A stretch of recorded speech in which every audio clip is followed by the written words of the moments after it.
Voilà,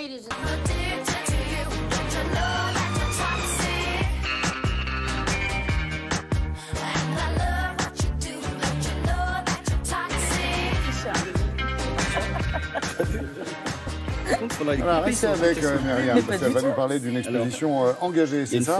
Oui. À Londres. Oh là là, je vais pas y arriver. Si, non, effectivement, une très belle exposition à Londres, au V&A, où c'est une expo qui explore les liens entre la mode, la nature et le développement durable. Voilà, c'est ça, Alex.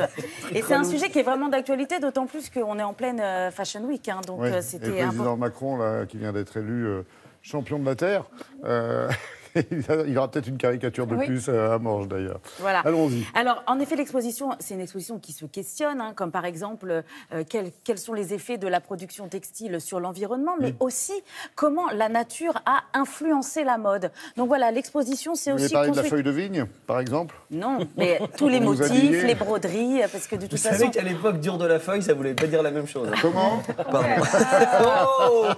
Mercredi, tout est permis. Voilà. Alors, on fait un voyage dans le temps.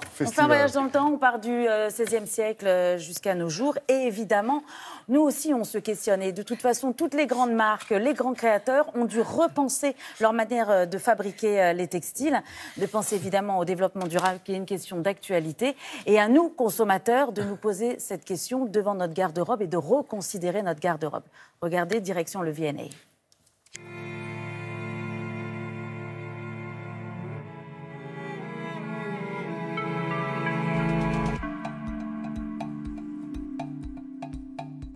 Fashion from Nature parle de la relation compliquée entre la mode et la nature.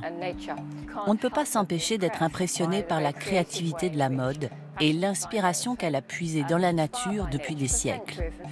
Mais l'exposition raconte aussi une histoire plus sombre et moins glamour, celle de l'impact très négatif de la mode sur l'environnement. Et puis, la campagne sur l'écologie a été lancée. Et ça, c'est un autre sujet que l'on aborde dans l'exposition. L'importance de l'activisme et de l'éducation. Nous pouvons changer les choses. Je voudrais que les spectateurs comprennent toutes les solutions que nous présentons et qu'ils partent en se disant qu'ils sont prêts à affronter ce challenge.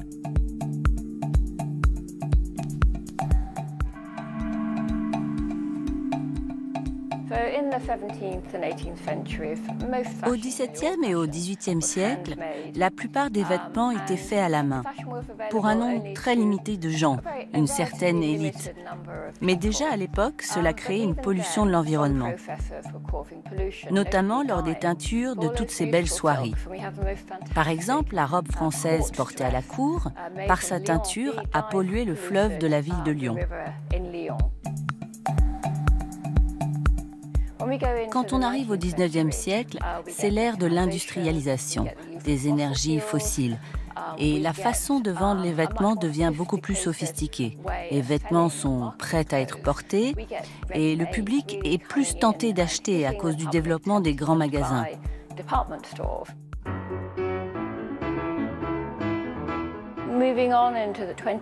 Au XXe siècle, on va développer des matériaux fabriqués par l'homme. Ça a été vraiment incroyable.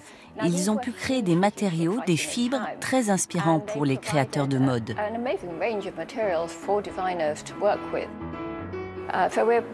Nous sommes très chanceux d'avoir une série de vêtements de très grands designers comme John Galliano, Stella McCartney, Jean-Paul Gaultier et sa robe de faux léopard. Si vous regardez de plus près, elle est faite de milliers de perles. C'est un travail extraordinaire. Et c'est l'imitation parfaite de la fourrure du léopard.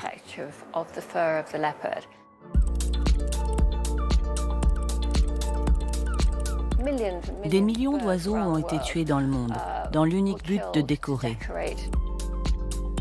La tendance actuelle, c'est la prise de conscience et l'envie d'agir concrètement. Au lieu de maltraiter notre environnement, nous devenons alors partenaires bienveillants de la nature.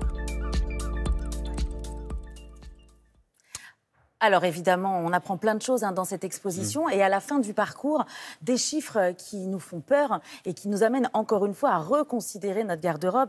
Par exemple, pour fabriquer un jean, on utilise quand même 8 mètres cubes d'eau. La production de vêtements a doublé dans le monde entre 2000 et 2014. C'est énorme. Juste en 14 ans, la production de vêtements a doublé. Et en Europe, on jette 8,4 millions de tonnes de textiles. C'est l'équivalent de 18 kilos de vêtements jetés par an et par personne. Voilà. Merci Myriam. C'est vrai que souvent, avec Laura qui vient de partir, ses parents sont venus la chercher, comme le petit Patrice aussi, mais il nous reste quand même Alex. Hein, c'est mercredi, c'est garderie. Ils arrivent, les parents. Et c'est vrai qu'on propose souvent, on parle souvent des solutions que les jeunes sont en train d'inventer ou de réinventer. Exactement. Merci beaucoup.